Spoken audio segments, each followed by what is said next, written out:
शुरू से अंत तक इनको है,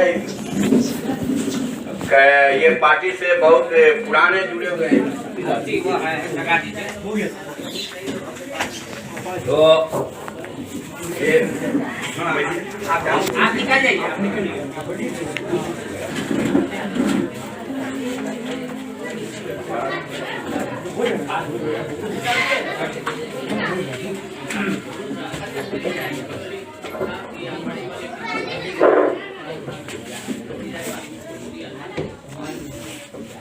देखिए, चलिए भाई साहब, हम तो सर का सुन रहे थे।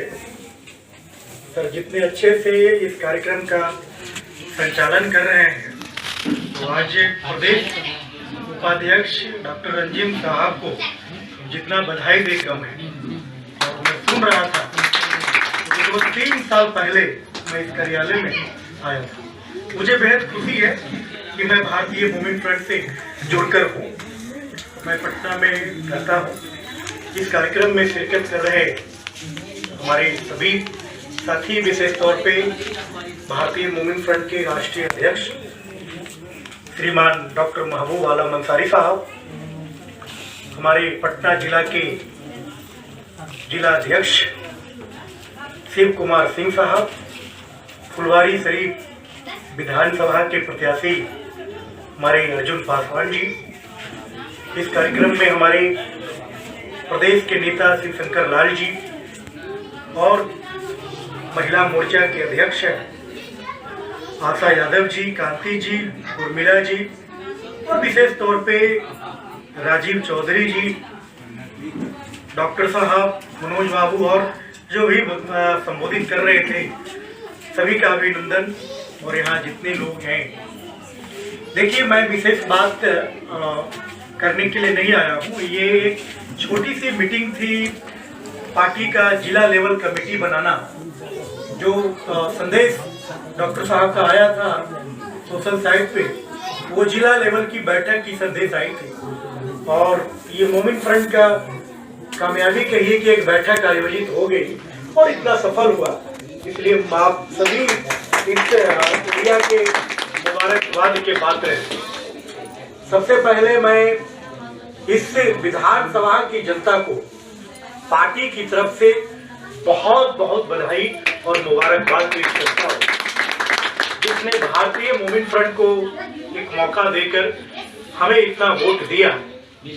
देखिए, सवाल डॉक्टर साहब ने कह दिया कि वोट कितना मिला, इस पे हम बात नहीं करेंगे। बात इस पे करेंगे क्योंकि सर ने जो अंतिम जो लाइन बोली कि एक ही को जितना है, हारेंगे सब, ये सबसे बड़ी बात है। तो इसलिए भी पार्टी है और एक लौता है, तो पार्टी का काम जिस प्रकार का होना चाहिए वो काम चुनाव में हुई। लेकिन अभी ये पूरी तरह से चुनाव खत्म हो गई, पंचायत चुनाव होगा, लोग पंचायत चुनाव में जाएंगे। जो जनता के बुनियादी सवाल है, उन सवालों पर एक मुखर विपक्ष, मजबूत जनपक्षीय विपक्ष की भूमिका किसकी होगी, सवाल इसका है। भारतीय मूवमेंट फ्रंट इसलिए कमेटी बनाई है। डॉक्टर साहब से बात होती है कि जनता की आवाज बननी चाहिए।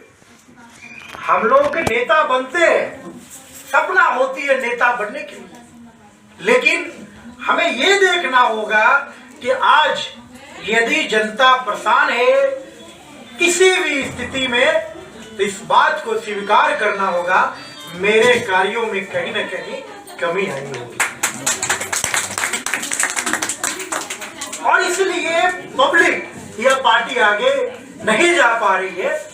और इसका मतलब ये भी नहीं है कि पार्टी मजबूत नहीं है।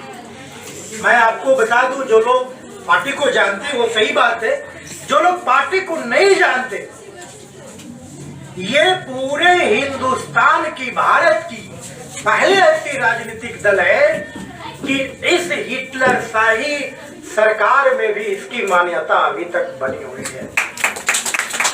किसी पार्टी की मान्यता इस शासन व्यवस्था में नहीं रह सकती, क्योंकि जिस पार्टी, जो लोग सरकार के कार्यों पे सवाल खड़ा करते हैं, उसे एंटी नेशन देशद्रोही कहा जाता है। और भारतीय मोमिन फ्रंट लगातार अपने एजेंडा पे खड़ा है और सरकार से सवाल किया है।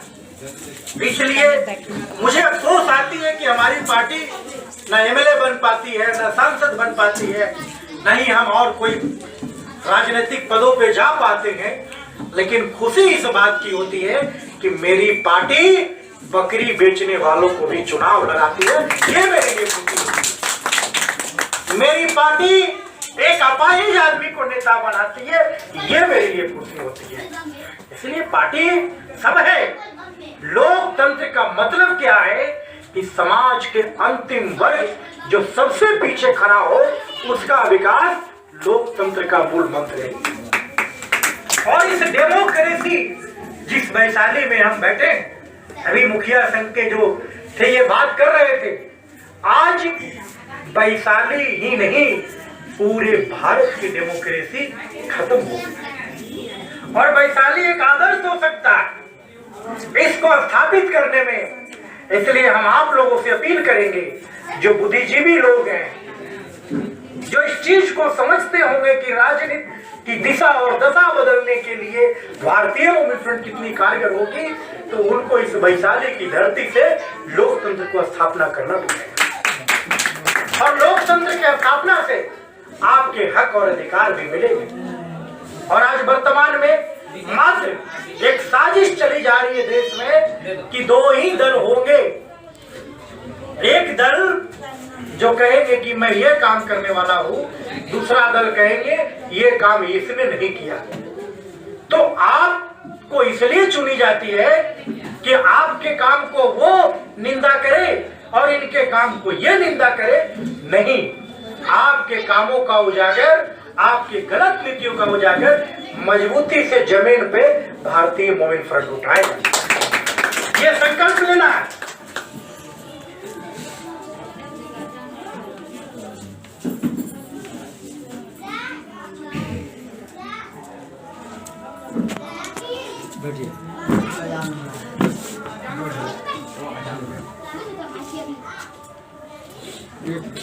दो तरह के लोग होते हैं, एक वो जो दुनिया के अनुसार चलते हैं और एक वो जो दुनिया को अपने अनुसार चलाते हैं। तय आपको करना है कि आप कैसा करेंगे। और क्योंकि आपको चलना ही होगा, नहीं चलिएगा। आप सब लोग, जो लोग राजनीति में अपना जीवन बनाना चाहते हैं, मैं अपने मोबाइल का कॉलर ट्यून लगाया हूं, वो गाना आप लोग जरूर सुन लीजिएगा। तुम्हें चलना ही होगा, ऐसा ना, नदियां चले रे धारा, ऐसा गाना है। ये आप सोच लीजिएगा और आपको चलकर आज आप संकल्प लीजिएगा कि आज आपको चलना है और एक मजबूती से चलना है, तो बदल सकते हैं। मैं अपना एक उदाहरण डॉक्टर साहब आपको बता दूं। अच्छा, सब शांत हो जाओ। ये हमारी जो मुलाकात हुई डॉक्टर साहब से, क्योंकि ये मैं बाकिया सबको शेयर नहीं करता, लेकिन पता नहीं मेरी इच्छा आज हो रही है कि मैं ये शब्द बता दूं। विशेष तौर पे राजीव जी, मेरी डॉक्टर साहब से मुलाकात राजापुर पटना में होती है। मैं अखबार बेचा करता था पटना में अपना, उस समय 2003 की घटना है। मैं स्टूडेंट था और सर से उस समय मुलाकात हुई और मैं उस समय थोड़ा शिशुअवस्था में था। और ऐसा नहीं, एबीपी से लेके जैसे बड़े बड़े स्टूडेंट संगठनों में मैं रहा।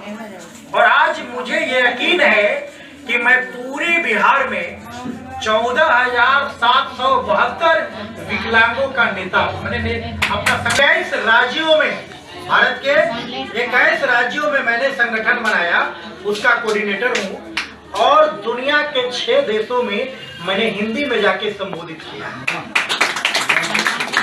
तो मैं संकल्प लिया वहां, वो संकल्प मैंने ये लिया जो मैं आपको बता रहा हूँ कि डॉक्टर अम्बेडकर ने कहा उसमें कि मैं दलित में जन्म लिया, ये मेरे बस की बात नहीं था, लेकिन मैं कुछ काम ऐसा करूं कि मैं दलित बनकर नहीं मरूंगा। मैंने संकल्प लिया कि मैं विकलांग हूँ, मैं विकलांग बन के पैदा लिया, लेकिन काम कुछ ऐसा करूंगा कि मेरे विकलांगता कई रोरे नहीं आएंगे मेरे पास। और बच गए।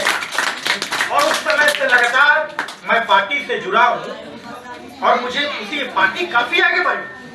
बस अपने पार्टी के कामों को लोगों को बताना चाहिए। आज वो सेक्टर कमेटी हो, रंगनाथ मिश्रा आयोग हो, या आज कब्रिस्तानों की जो घेराबंदी हुई है, ये किसकी देन है? उर्दू शिक्षकों की बहाली जो हुई है, ये किसकी देन है? ये भारतीय मूवमेंट फ्रंट की देन है। और इसलिए मेरे एक एग्जाम्पल है अर्जुन पासवान जी, इनका नॉमिनेशन को इलेक्शन कमीशन ने रद्द किया। बाकी जो लोग कहेंगे कि मूवमेंट फ्रंट बहुत ही छोटी चीज है, इनका नॉमिनेशन को उसने निर्दलीय बना दिया। सर ने एक्शन लिया, मैंने चुनाव आयोग को फोन किया, वहां का जो अधिकारी था वो माफी मांगने लगा और अंतिम समय में भी इनको पार्टी का कैंडिडेट बनाता है। और डर है।